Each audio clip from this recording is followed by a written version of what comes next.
याकूब का आम खत पहला बाब। खुदा के और खुदावंद यीशु मसीह के बंदा याकूब की तरफ से उन 12 कबीलों को जो जा बजा रहते हैं सलाम पहुँचे। ऐ मेरे भाइयों, जब तुम तरह तरह की आजमाइशों में पड़ो तो इसको ये जानकर कमाल खुशी की बात समझना कि तुम्हारे ईमान की आजमाइश सब्र पैदा करती है, और सब्र को अपना पूरा काम करने दो ताकि तुम पूरे और कामिल हो जाओ और तुम में किसी बात की कमी ना रहे।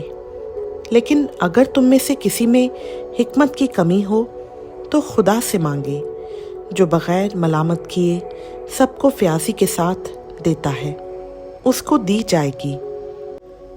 मगर ईमान से मांगे और कुछ शक ना करे, क्योंकि शक करने वाला समुंदर की लहर की मानंद होता है, जो हवा से बहती और उछलती है। ऐसा आदमी ये न समझे कि मुझे खुदावंद से कुछ मिलेगा। वो शख्स दो दिला है और अपनी सब बातों में बेक़याम। अदना भाई अपने आला मर्तबा पर फ़ख्र करे और दौलतमंद अपनी अदना हालत पर, इसलिए कि घास के फूल की तरह जाता रहेगा। क्योंकि सूरज निकलते ही सख्त धूप पड़ती और घास को सुखा देती है और उसका फूल गिर जाता है और उसकी खूबसूरती जाती रहती है। इसी तरह दौलतमंद भी अपनी राह पर चलते चलते खाक में मिल जाएगा। मुबारक वो शख्स है जो आजमाइश की बर्दाश्त करता है, क्योंकि जब मकबूल ठहरा तो ज़िंदगी का वो ताज हासिल करेगा जिसका खुदावंद ने अपने मोहब्बत करने वालों से वादा किया है। जब कोई आजमाया जाए तो ये ना कहे कि मेरी आजमाइश खुदा की तरफ से होती है, क्योंकि ना तो खुदा बदी से आजमाया जा सकता है और ना वो किसी को आजमाता है। हाँ, हर शख्स अपनी ही ख्वाहिशों में खिंचकर और फंसकर आजमाया जाता है। फिर ख्वाहिश हामला होकर गुनाह को जनती है, और गुनाह जब बढ़ चुका तो मौत पैदा करता है। ऐ मेरे प्यारे भाइयों, फरेब ना खाना।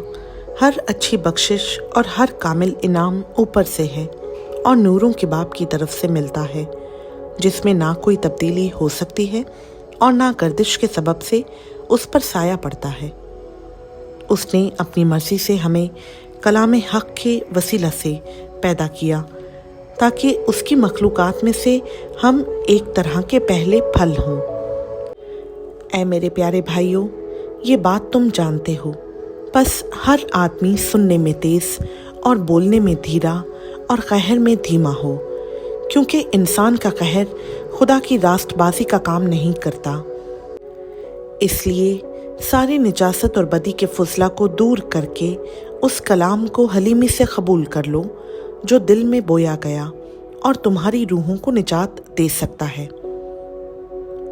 लेकिन कलाम पर अमल करने वाले बनो, ना महज सुनने वाले जो अपने आप को धोखा देते हैं।